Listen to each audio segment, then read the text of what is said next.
Perfect. Good, Yeah, good. super perfect. All right, everyone. Happy Tuesday. Thank you so much for being patient while we figured out this sound thing. When in doubt, unplug. Like when in doubt, like restart. And I think life is a lot like that, right? When in doubt, take out a blank page and start all over again. So I see some of you are saying where you're from. We would love to know where you're from, and who is joining us today. Also, please know that there is a chat section. If you have a question, we wish that we were all together, but obviously can't get on airplanes right now and be together. So we're doing the next best thing. But if you put your question or your comment, I promise that we'll be taking breaks in order to be able to answer your questions and to read your comments. So it's the only way that we can interact with you. So please be active. This is about all of you. This isn't about us. So cool. So we have students who are with us, Megan and Zach. Congratulations. What an awesome place to start your entrepreneurial journey with information about your finances. So very cool. Andrea from Henderson, North Carolina. Welcome, welcome.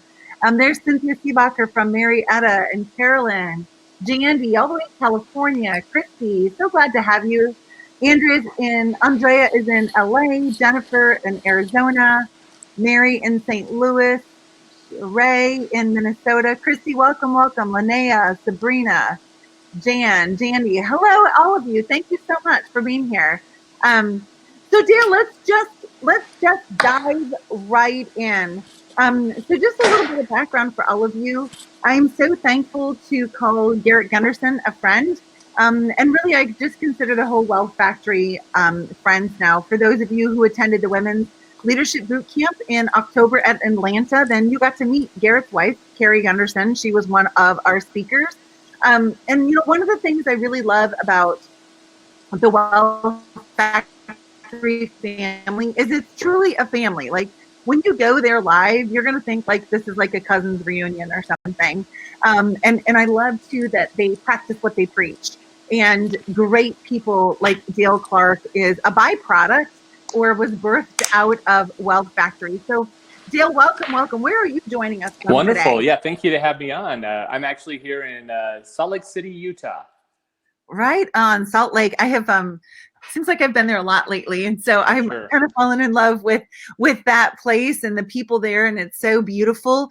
Give us, if you would, just your history. Like, I'm a dad, I'm a son, I'm a this, I'm a that, so that we all can have identifying points with you. Absolutely. Happy to do that. Lived in Utah all my life, married, been married for 25 years. In fact, this year is our 25th wedding anniversary. Congratulations. So thank you. We were going to spend some time in Florence, Italy. Apparently that's not going to happen. So we're postponing that till later this year, maybe next year. I have 4 kids. My oldest is 23 years old and going to the university here in Utah. And I have a second daughter that's going to a university as well, as 21. And then I am blessed with 2 younger kids that are 17 and 12 that live at home with us. So we've got the four kids with us. Nice. Spread them out a little bit and got to learn more each time the next one came, right? That's right. That's I right. always tell my kids, like, I'm going to mess up for sure. I'm just telling you, I'm going to mess up. This is my first rodeo being a mom to a 3-year-old and a 4-year-old, and then so on and so forth. So welcome, welcome, and congratulations on 25 years of marriage. Thank you. That is quite an accomplishment. So let's just start right at the beginning. So why did you seek out the help of Wealth Factory? Like where were you at in your, let's just like, where were you at that made you start there? Well, that's a great question. And I have quite a long story, so I'll try to keep it as succinct as possible. But I actually wasn't necessarily seeking out Wealth Factory's help at the time. I have a degree in mechanical engineering. I used to design jet engines. And so I worked in that industry for about 10 years and spent some time in Michigan, then came back to Utah. They have a world-class jet engine facility here in Ogden, Utah. So I was working there, and my dad one day called me at work, and he said, "Hey, Dale, you got to come to this workshop tomorrow." And I'm like, Dad, I'm working. I just can't get off. And he's like, well, there's free food. And I'm like, well, I'm in then, 100% in. And if any of you knew me 10 years ago, I was about 50 pounds heavier than I am now. So food was my life. I loved it. So my dad said, hey, I met this guy. He came to my door. He was knocking down the street. His name was Garrett Gunderson. And I'm like, really? How old is he? He's 22 years old. And I'm like, Dad, I'm not going to take advice from a 22-year-old. And he's like, well, you got to come hear him. And so I went to Thanksgiving Point here in Utah, went to an all-day workshop, and literally blew my mind. Everything that he taught about scarcity and abundance was my life. I was, budgeting myself, broke. I was a miser. I was investing all my money in my 401ks and IRAs. I was living for a future life that I wasn't really excited for. And after that one-day event, I realized, man, I'm putting my life on hold, deferring happiness, deferring travel, spending time with my wife and kids, just living like a miser, a Scrooge, and it was no fun. And so I asked Garrett, I was like, what would it take to join your company? And he said, well, honestly, we don't have a position open for you right now. And I'm like, all right, that's fine. I'll just, let me, what can I do to support you? Ended up managing his portfolio of real estate. He had over 100 properties here in Utah back in 2005 and 6. So I managed many of his properties. And then I ended up creating a system called the Cash Flow Index, which is a tool that many of you may have heard of that helps people identify the best way to pay off debt, how to refinance, how to optimize cash flow. And I came to Garrett and I'm like, hey, Garrett, I know there's no position here, but I have something that I'd like to share that I think all of your members could use. And I taught him the Cash Flow Index system.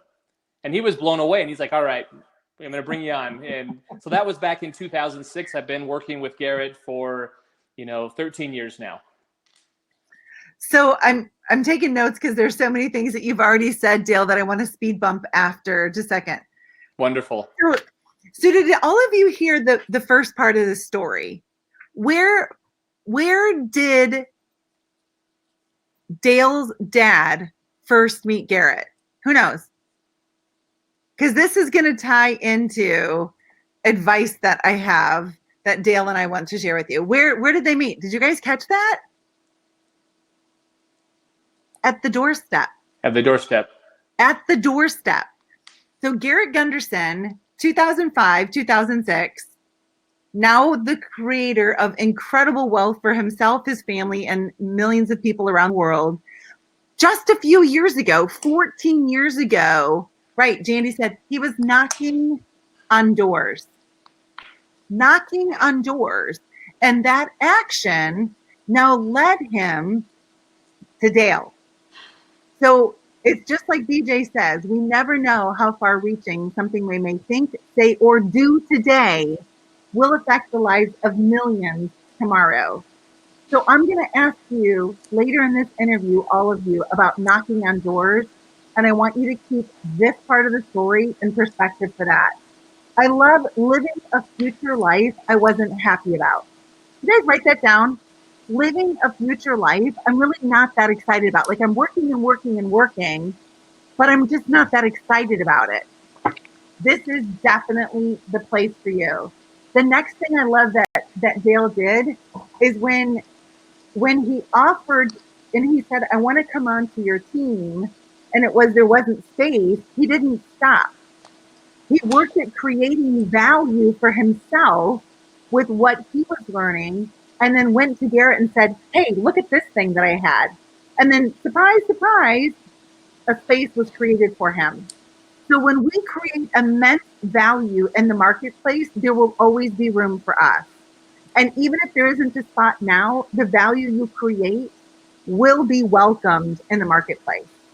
Awesome. I love it. In fact, one of the things, if I might add here, is Garrett taught me something very, very important that I've never forgotten. It's called the value equation. And the value equation basically goes back to the importance of not waiting for opportunities to come to you, but you go find those opportunities. And so Garrett taught me that I need to be focused on creating value, solving problems, and serving other people. That I need to be going out of my way, that financial capital is a result of the relationships that I have and the mental capital that I acquire over time. And for me to ever hope to have a lot of financial capital, I've got to enrich my relationships. I've got to enrich my education, and that'll be a natural byproduct. Remember, everyone, mental capital plus relationship capital leads to financial capital, right? Leads to financial independence. And so creating value, this is the basis of why you've seen in my advertisements for this webinar today is this is an amazing opportunity. Like if COVID hadn't happened, the opportunities that are available to us now wouldn't be yours. And so it's so important that you align yourself and you know how to create value, solve problems, and build relationships. Andrea asked, which are those three? Create value, solve problems, and cultivate relationships. So your relationship capital is really the most powerful currency that we have, regardless of what's happening in the market. Awesome. And the cash flow index, if you guys haven't seen it, it's genius. So Dale, let me just publicly thank you for You're welcome. It is very much the cornerstone of when you get started with the Wealth Factory. And it's amazing to see where you didn't think that you had revenue, it appears, which is really exciting, that it doesn't really matter where you're starting from, it matters where we're going. So let's continue on with your journey.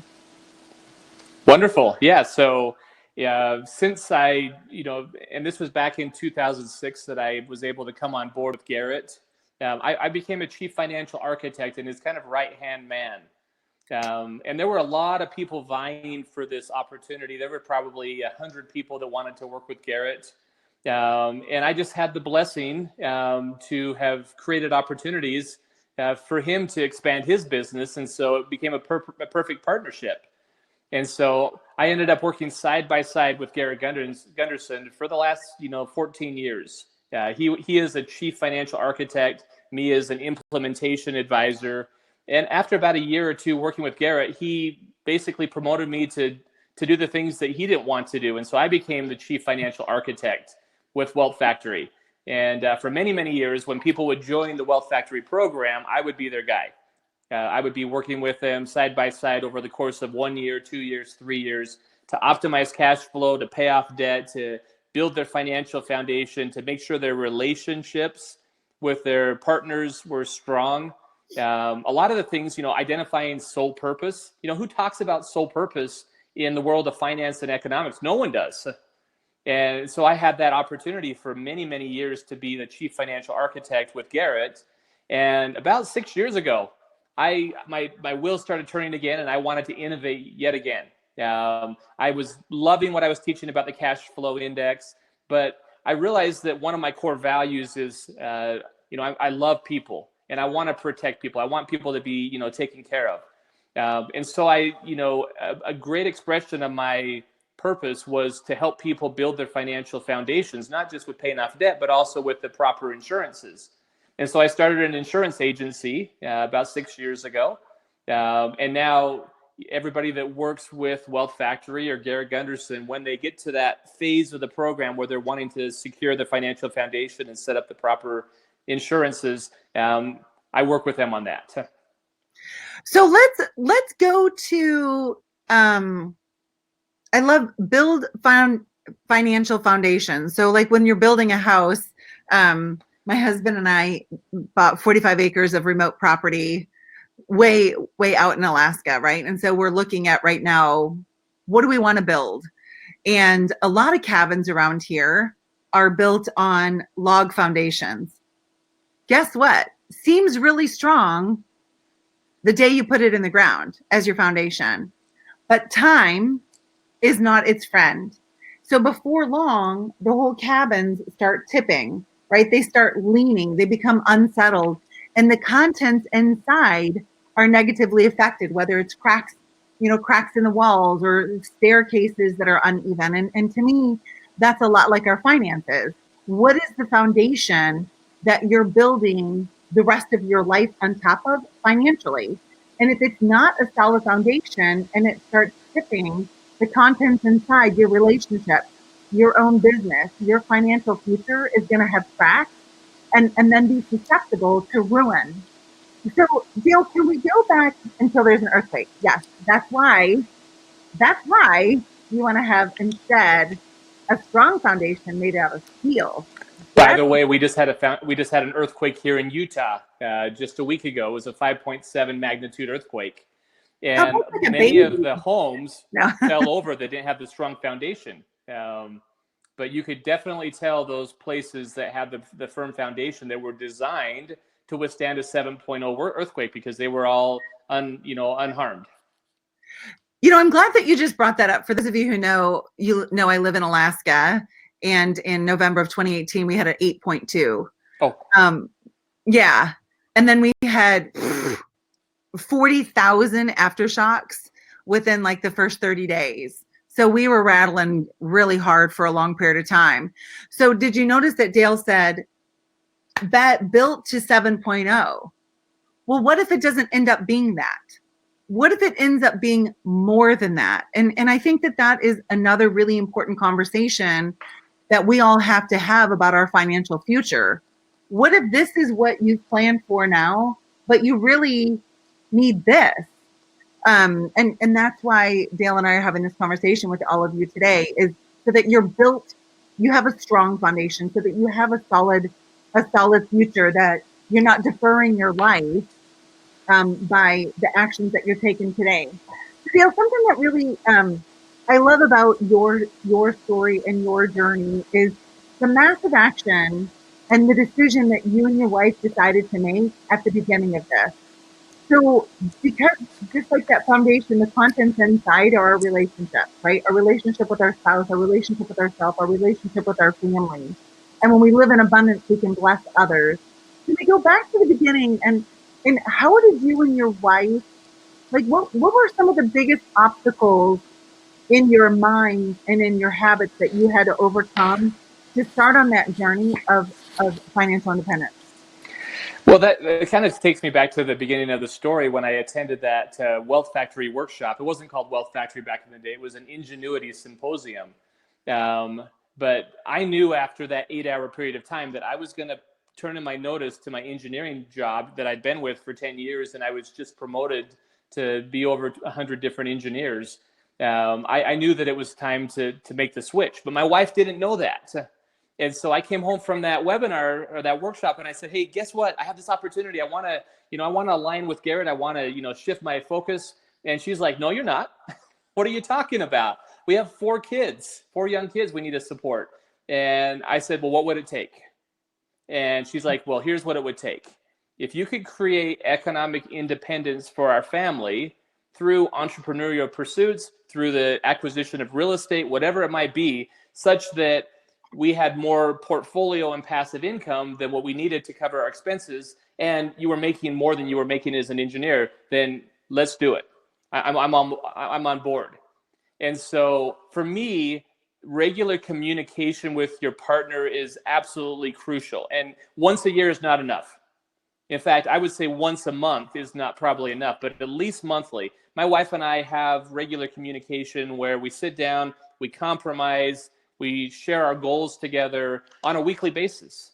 And because we were so aligned and we were open and honest with each other throughout this journey, she knew where I wanted to go. I knew what was important to her. For her, it was stability and security, creating a nest egg of money, creating cash flow from investments so that if my income went to zero, which it did, by the way, for about 6 months, I made almost nothing, that we were fine.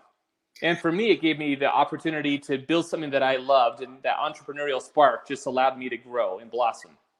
So this is a really timely conversation, because there are some that are on this that they have now been told you cannot practice because of COVID, right? Right. So income is going to go to zero if they don't have other MRR, right? So let's go back to that. What was your family's status financially at that time? So if someone's listening, they're not like, "Oh, it's because you had like, $1 million in reserve that you could tap into." Where were you when it was okay, you and your wife, to not have an income for 6 months? Well, so I was in my career probably 6 years out of college. I had saved up about $75,000 in a 401k. I had maybe $70,000 to $80,000 in equity in my home. I had maybe $10,000 in savings, but that was it. So my net worth might have been $150,000, $160,000 total. So that was kind of where I was at that point in my time. And so, I didn't have millions of dollars to just go deploy into a stock portfolio or an annuity or a piece of real estate. And so I had to start from the beginning and really utilize the value equation, which was, who do I know in my life that could help me achieve this? And Garrett Gunderson was one of those people that allowed me to make that happen. Nice. So you quit work. Your wife said, it's fine, but this is what I expect. And obviously the differences between the gender are huge and really do impact how we look at money. As women, we want to have that nest egg, because in our mind, I got to take care of my little chickies over here, right? And I know that it's my job to also protect them. Not that daddies don't have that, but obviously from a gender standpoint, we look at it differently. And that's another reason I love the consistent conversation with your spouse, so that you are on the same page and on the same team moving forward. All right, so 6 months, continue on. Yeah, so my income, went to zero for the first 6 months. It was really tough, but I had that nest egg built up, and I ended up living off of my 401k for 6-7 months. A lot of financial advisors would say that was a stupid thing to do. It was the best thing I ever did. Investing in myself and my education was huge. And my income over the course of the next several years started to skyrocket because I was investing in my education. And so my income doubled, and then it tripled, and it quadrupled, and then it went up tenfold and beyond there. And it was just because I realized that the more that I served other people, the more that I solved problems, and I focused on a production economy, not a work for pay economy, where you work 40 hours and you get paid a certain amount of money. But I realized that I could create value multiple times, and I could make $1 million a year if I served 1,000 people and I made $1,000 off of each sale or each interaction.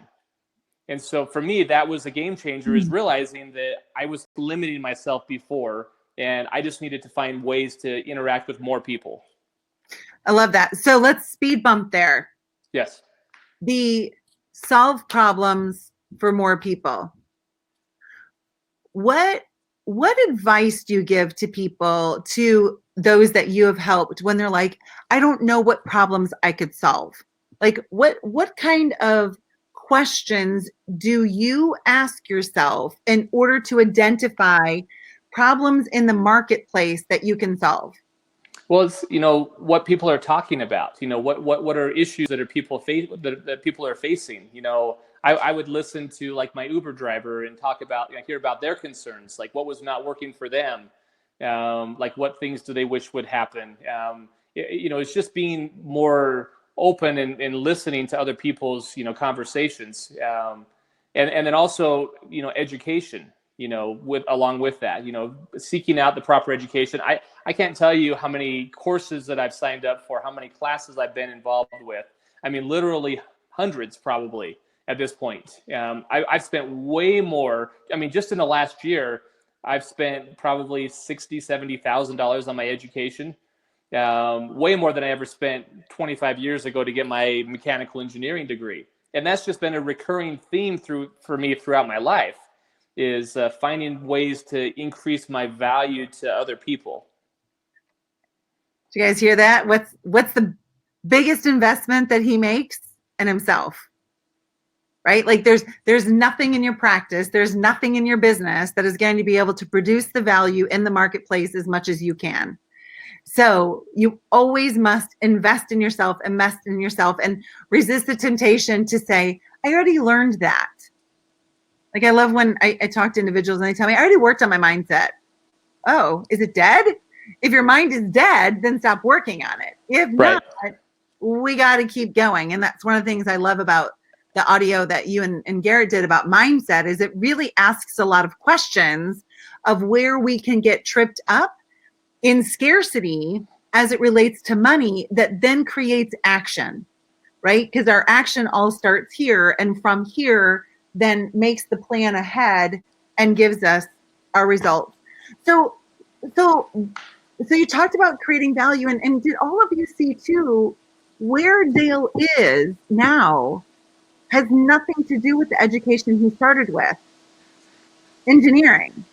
So we can reinvent ourselves all of the time, and you can reinvent yourself right where you're at. We're not saying you got to pick up and do a 180-degree turn in your career like Dale, but be listening for even the Uber driver. What are they concerned about? All right, keep going. Yep. Relationship capital. So let me ask you this. So what about if I don't know how, or I hear that people are saying that there's like this common theme of this problem, but I don't necessarily immediately know how to fix it. Where does your mindset go when that happens? Well, I think about my relationship capital, because what I don't know, other people in my network will. And so I've deliberately built a huge network around me, both from a executive coaching standpoint to a financial team. I have advisors, CPAs, accountants, attorneys. I have a personal financial advisor, Garrett Gunderson.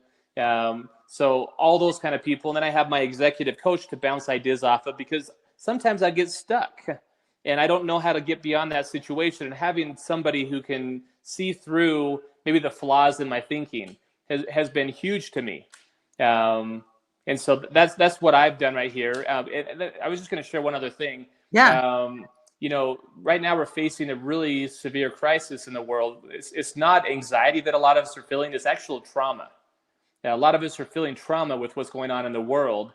And we're kind of like closing up around ourselves, and the scarcity mentality is coming out really, really strongly right now. People are losing their jobs. They're firing their employees. So I choose to do just the opposite of what everybody else does. 401k, everybody invests in 401ks. I know I don't invest in 401k. In this time when everybody's laying off people, stopping, creating value for their employees, I have an open standing order to hire people right now. So we have 22 people on my team, and we are not stopping the hiring. We're opening that up, and we're telling them for the first 3 months, you may be working from home, but this is the perfect time when people are getting laid off to find those best employees, those, top people. And so to me, that's why we build up a nest egg, why we have reserves in our accounts, so that we can continue to pounce on opportunities when everybody else is, in a position where they're, hunkering down and hoping that things get better. So 100%. 100% agree with you. If you have the means right now to expand. Let's talk to those who are joining us, though, who are they're like, I don't know how but like, I haven't built the nest egg. Where do I start? And what do I do because I don't have the nest egg, and because I want to capitalize on this time, and I have I have the faith to do it. I just don't know what to do when like this is kind of empty. Right. Well, and that's the position I found myself in. If we go back to my story 14 years ago, I really had very, very little saved up, very, very little. What I did is I started looking at my true assets. I looked at my relationships, I looked at my education, but I also looked at things like, well, I have some money in a 401k, and I'm only 33 years old right now. So if I cash out my 401k, I'm going to end up paying taxes and penalties. But I also looked at it as that an opportunity. I do have some cash available to deploy to help, invest in my education and to, have opportunities to solve more problems. And so I ended up, and I'm not recommending this to anyone. This was just what worked for me. Right. I ended up cashing out my 401k. That year was a good year to cash it out because my income was near zero. And so I paid very little tax on the money that I cashed out. And I was able to reinvest that money into starting a business. Yeah, which I'd never done before either, by the way. I've never been a business owner. I always was a W-2 employee working as, for somebody else. And so there was a lot of risk that was going in there, but I realized that I had some resources. So each and every one of you has some resources. You have assets, you have liabilities. Which of those assets are sitting dormant that are not working for you right now? Because I bet you most everybody has assets that maybe they're sitting dormant. It could be equity in a home. It could be money in an investment account. It might be a relationship with somebody. It might be a line of credit. There's a lot of opportunity to jump on that. So Dale, let's talk about somebody who maybe have some equity in their home. So like, okay, I could pull a little from there. Right. What are even programs that will be offered by the government? I heard rumors that the SBA is potentially going to go even lower than 3.6%. Is Right. that the kind of potential asset and resource you're talking about, or is? Absolutely. Yeah, I mean, so there's a lot of different options there. I mean, the Congress right now is debating whether or not they're going to give people access to $100,000 of their money to cash out, because of these trying times. They haven't decided on that yet or not. But certainly interest rates are lower. This is a wonderful time to consider refinancing a property that you might have. Many of you might have credit card debt that are paying 10, 15, 20% interest on and have a paid off car. Well, you can take out a loan on your vehicle at 3%, 4%, cash that money out and pay off a high interest rate credit card and save yourself 15% interest on that deal. So what assets do you have? It might be a paid off car that's only worth $5,000. It might be a house that has $100,000 in equity. It might be an opportunity to take out a loan. And I'm not saying that you should take out a loan for this purpose, but there are opportunities where you can be more efficient with your resources.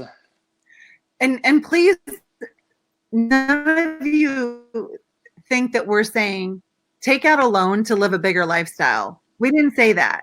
We didn't say take out the equity of your home in order to buy something that is going to depreciate. That is not what we're saying.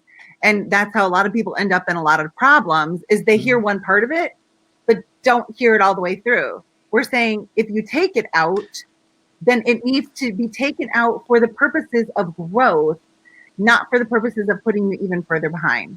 So can you talk about that for a couple of minutes? Because I know that that's come up a lot in your 14 years of helping others financially. In terms of taking money out of, assets that might be laying dormant. Yes. And using it appropriately versus destructively. Yeah, of course. Yeah. So, I mean, and that might be a good, foray into, the system that I developed about 14 years ago called the cash flow index. And there's a lot of different ways that people, pay off debt. Some people focus on paying off the loans with the highest interest rate. If you're in the Dave Ramsey camp, you line up loans from lowest payment to highest payment, or lowest balance to highest balance, and pay it off in that order. I developed this system called the cash flow index, where you look at the balance of the loan and divide it by the minimum payment. And depending on what that number is, if that number is less than 50, you're in a danger zone situation. And those are the type of loans that we want to have you pay off. For instance, if you have a loan on a piano that's $1,000 and your monthly payment is $50, the cash flow index on that is 1,000 divided by 50, which is 20. That is a highly inefficient loan. And if we could develop or deploy the capital to pay off that loan, then it's going to free up a lot more resources in cash flow. And so what I'm saying is we can take dormant assets that are sitting there that have that are highly efficient, where you have a very small payment for the amount of money that you have borrowed. And you can utilize those resources and those loan opportunities, whether it's refinancing a house, taking out a loan or cashing out a 401k plan or other things, and use it to pay off these very inefficient debts and overall improve your cash flow situation dramatically. In the probably 14 years that I've been working with Garrett, we help people pay off over $50 million in debt using this system, the cash flow index system. So it's proven, it's tried. We've used it many, many, many times. And our average savings per customer is about $2,500 per month. And so it's really possible. And this is, and by the way, I've worked with more chiropractors than any other profession in my career. I've worked with thousands of chiropractors. I know the situations that many of you face, and I know how to address some of those by being more efficient with your loans. So I would recommend that if you have a chance to read the section in Budgeting Sucks that's called the Cash Flow Index, how to pay off the most efficient loans, that would be a good use of your time. And I want to tell you all that that Dale and Garrett and I did create something special for all of you. I'll make sure that you get that link. It's a link that you'll follow in order to be able to get access to these kind of tools in a really efficient way to get started. So I just want to like pause for a second and check in with each one of you on right now, if you're getting triggered to think, yeah, it sounds great, Dale and Barb, but you don't understand.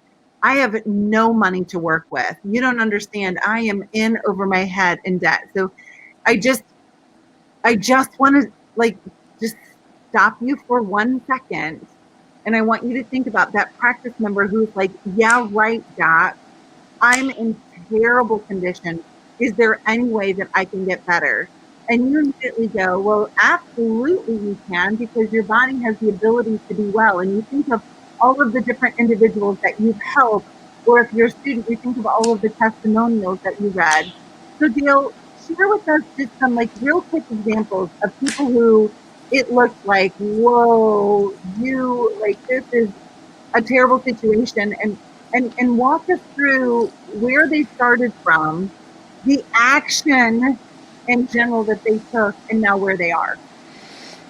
So yeah, it reminds me of a client that I worked with. This was probably a decade ago. That was a dentist, and as you know, many of you know, dentists are some of the hardest hit people during this crisis right now. Most of them have closed their offices. So this dentist found himself in a position, cash flow wise, where he had way more debt than he knew what to handle. In fact, I think we figured out there were 11 loans that he had: commercial loans for his building, student loans because he was out of college about 5 years, car loans that he used for the business, all sorts of things. That was totaling about $22,000 a month of required expense to service that debt, and he felt overwhelmed. I mean, overwhelmed was like not the right word. I mean, it was just like he was going to declare bankruptcy. And so we sat down with him and we had a conversation, and we said, well, how can we make this situation more efficient? Some of these loans that you have are very inefficient from a standpoint of cash flow. If you use the cash flow index, the scoring is far under 50. What if we took out a loan, a business loan, and instead of having 11 loans, let's consolidate those loans into a single loan, okay? And we draw that loan over a 10-year period of time. And let's get the interest rate down, because he was in a position where some of his interest rates were 12, 15%, and he was drowning. And so we simply had him interact with, one of our representatives that helps people with this optimization. And with that one refinance, he was able to drop his monthly payment from $22,000 a month down to $9,000 a month, literally saving $13,000 a month in cash flow, which then he redirected that $13,000 a month into a wealth capture account. And every single month, he just put another $13,000 into that account. Well, a couple of years had gone by, and he had enough money in that wealth capture account to pay off the entire loan balance that we had just consolidated. You can do that? He paid it all off. Go ahead. And he didn't come out, and he didn't have any resources other than good credit. And his credit was okay. It was in the low 700s, and he had a business. And those two items allowed him to refinance this debt and save $13,000 a month in cash flow. Now that's an extreme example, but I have done that many, many times. If that number seems too high, divide that number by 10. Maybe your monthly payments are $2,200 a month, there's an opportunity to consolidate or refinance those and drop that payment down to maybe $900 a month. That has happened so many times in my practice. I love that. And your own story of where you guys went from 6 months, you had about $150,000. And please, all of you listen, it's not like he just had $150,000 sitting there of let's just use it. He learned, where do I look for assets and learn something new? Where do I look for assets that now I can pull that money in and make it work for my family and I, so that we're not deferring life, we're living life in the process of creating the future and being able really to live our future desire, living it now, right? Like, instead of having to push pause for the next 20 years, living your life now. And Dale, what is it like for you and your family now? Well, I almost don't recognize myself. I was the guy that we never took vacations during the first 15 years of our marriage. We just didn't do that. I was the kind of guy that when Christmas would come around, I was, shop at a Goodwill shop and we'd spend like $1 per kid on Christmas gifts. Because I thought, well, they're young. They don't need an expensive Christmas gift. I mean, I was certainly a miser. I was saving probably 30% of my income as an engineer, but I didn't live a life that I loved. Well, fast forward, 25 years from when I first got married. Last year, we took 6 trips. I was spent a week and a half in Dubai, went on a cruise in the Mediterranean, had many opportunities to. I actually took my whole family to Hawaii in December. And so there was, 6 of us that all flew back to Hawaii. I paid for it all. It was very expensive to fly during Christmas. Between Christmas and New Year's, it's very expensive. I didn't even have to think about it. I just booked the flights. And we took our family there. So not only do we spend a lot more time, I probably take off, 6-7 weeks a year just for vacation alone. But I also am only working 4 days a week. I don't work on Fridays anymore. During the rest of the week, maybe I work 6 hours a day. So I'm able to spend more time with the people that I care about. And the reason I'm able to do that is I build up a business and other cash flowing investments. Most millionaires have at least 6 or 7 streams of income where, I have lots of money coming in from different resources. So when the market tanks, I think my net worth is down like 1% right now.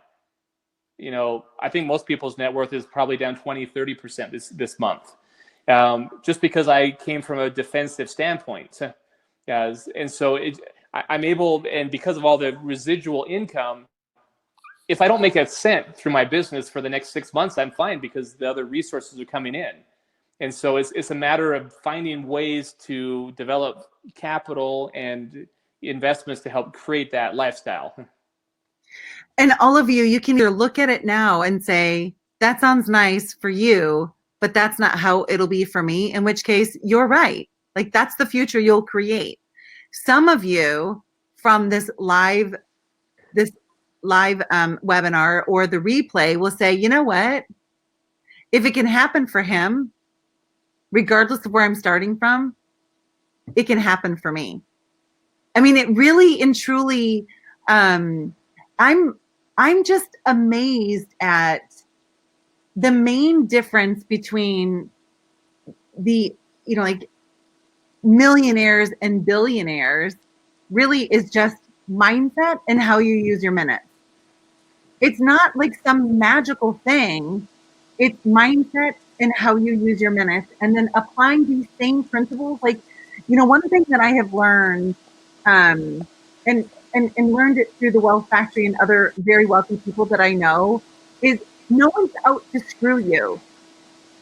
Like, are there some scam artists in the marketplace? Yes, absolutely. But really and truly, when you see individuals like Dale, or you see individuals like Garrett, or myself, like we really and truly, we have like immense pleasure that is derived from helping see you live your very best life. Is that true, Dale? Absolutely. It's the best thing about what I do. I love seeing people successful. And when people tell me I can't do what you did, well, I told myself that back, 15 years ago. I would have never guessed the lifestyle that I'm living right now would even be possible. And there was a time, just to kind of relate with some of you, where I had over $1 million in debt, and my income was $50,000 a year. That was the position I found myself in. So if you think that you can't get there, Yeah, it was. I mean, it was insane. And I actually sat down with the bankruptcy attorney and said, "How do we deal with this? Because I have no hope at all with $50,000 of income that I could ever pay off all this debt. No hope whatsoever." Well, 5 years later, 100% of it's paid off, and I'm a millionaire. And it was because of relationships. It was because of mental capital. It was because I learned systems to capture my wealth and then deploy it to serve more people. You know, you're never going to become wealthy investing in the stock market, in my opinion. Some people do, but what I found is that most of the world's multimillionaires, decamillionaires, billionaires, it's because of a business that they've created where they find ways to leverage and serve more people that allowed them to get there. And so it is very possible. Shauna said, "What? You mean there's light at the end of the tunnel? Like a huge bright light, like a light that's this bright that you got to wear shades. Like, what a great song. My future's so bright, I got to wear shades." Shauna said, Mary said, "I'm looking for guidance and direction and a path to take." We have got it for you. And I wish that we could continue on with this conversation and lay out everyone's path.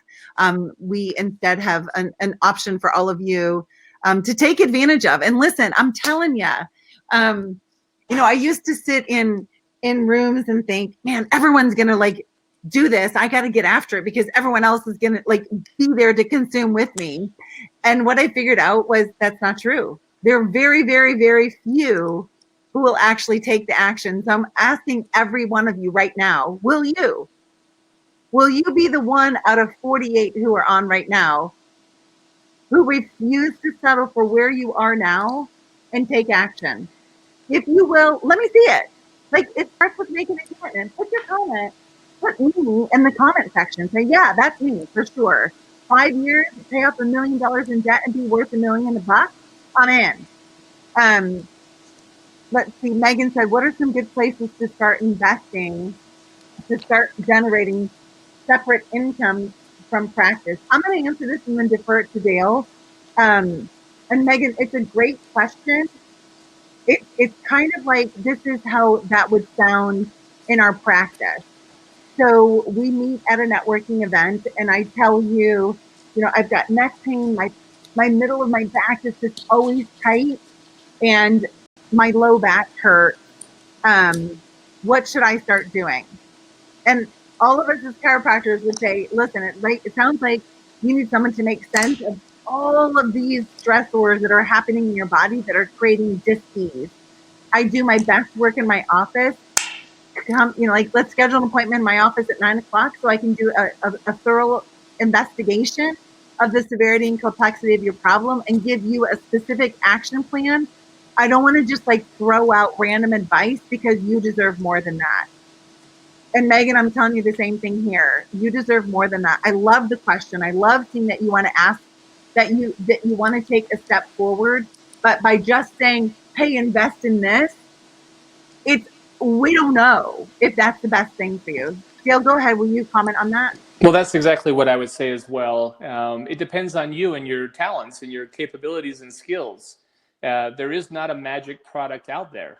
And so if you don't know where to invest, what I would do is I would set it in a bank account, start setting money into a bank account and use that money to invest in yourself to find out where you should be putting that money. Yeah, I ended up, hiring Garrett 15 years ago and paid, I don't know what it was. At the time, it was a lot of money. Looking back on it, it was virtually nothing, but I paid a lot of money, I felt like, to invest in my education and myself. To find out answers, because I didn't understand what my investor DNA was. I didn't understand. I was just like the type of guy that, I don't understand how to invest, so I'm just going to throw things up on the wall and hopefully some of it sticks. And if it does, then great. If it doesn't, oh well. Now I invest first and foremost in my business. If you look up my net worth, I would say 40% of that is in my businesses, my privately held businesses. Whereas a lot of people might be like, well, it's in the stock market. It's down, a lot. So I invest a lot in myself. But like you said, I can't give advice because everybody is unique and different, and what might work for one of you. Maybe for you, one of you, you're like Warren Buffett and investing in the stock market is great. But I think the stock market is terrible for 90% of people because they don't understand, the value proposition, how it works. And so that's where we go invest in ourselves first. I love that. It's so defeating when your loans have doubled in 10 years. Absolutely. That's why it in and let's there've been a couple of questions about with the wealth capture account. Can you just briefly describe that? Sure. Yeah. I mean, this is there's no rocket science behind this, literally. This is just a savings account or a money market account or even a checking account that you set money aside on a systematic, automatic basis. Garrett calls it the automatic wealth ladder, where every time you get a paycheck, you put 18% of your income into this wealth capture account, this savings account or money market account. And I tell people to do it even if they can't afford it. If they have literally no disposable income, let's still get yourself in the habit of setting aside 18% of your income into this account. And if you have to draw the money down from that account to pay the bills, so be it. But we need to get that, mindset going of paying yourself first.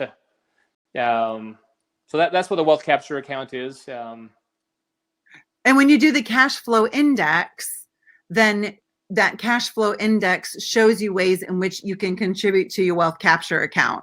Absolutely. So all of these, it's kind of it's kind of like terms when you come into chiropractic. Like, what is subluxation? What is an adjustment? What is like all of that becomes really clear once you come into I guess this whole structure. All right. So one last question. Is that 18% of gross or 18% of net?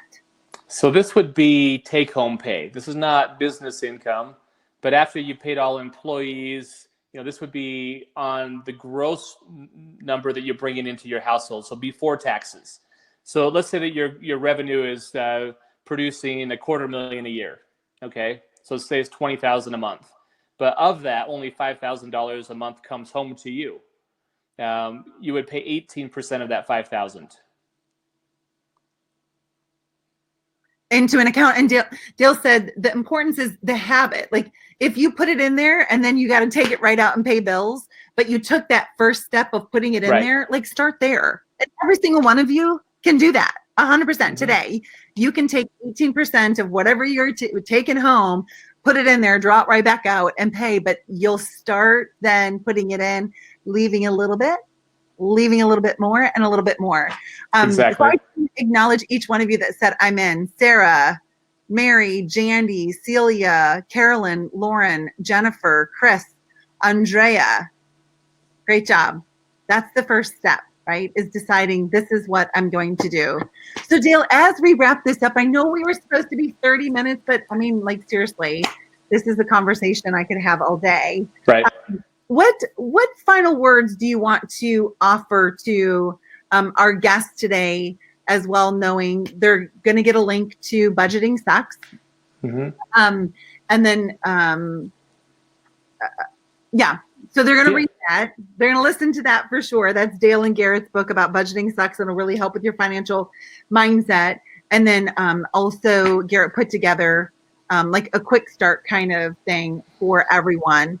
But as we wrap this up, just give us some encouraging words for those who right now are kind of where you started from. Well, I would say that there's hope and that you're good enough, that what you come to the table with, your skills, your abilities, your knowledge is enough. And it's a great starting point. And you got to believe in yourself and have the confidence that it's possible. Think and Grow Rich. Read some of those books. Very, very, very good book about how, we grow rich through our thought process and our mindset. I think that the advice to scrimp and save and sacrifice and delay so that one day you can have a better life is crappy advice. Budgeting really sucks. No one shrinks their way to wealth. And I think people really need to understand that. They need to be more abundant with their resources. The wealthiest people in the world didn't become that way because they budgeted. That's just not how they became that way. It's because they focused on, how can I solve problems? How can I serve more people? How can I create value from where you stand? Just stand up where you're at. That's where you need to be. Wherever you stand, just stand up and start lifting. I love that. stand up right where you are. And you know what happens? The path becomes more clear as you take a step forward. Like if you're lost, don't just stand there. You take action and try and figure out, where am I? And as we move along, it becomes more clear. And certainly as we move along with help, the path gets illuminated much faster and in a better way. So thank you all for being with us today. Dale, thank you so much for sharing your experience, your knowledge, your wisdom, and your love with all of us today. To each of you who has joined us, thanks for taking your time to be with us. If there's any way in which we can help you, please reach out. Don't isolate. Reach out. This is still COVID approved to reach out over the internet. So please do so. All right, all of you have a great day. God bless. Thank you. See you on the flip side. Bye-bye. Good to see you.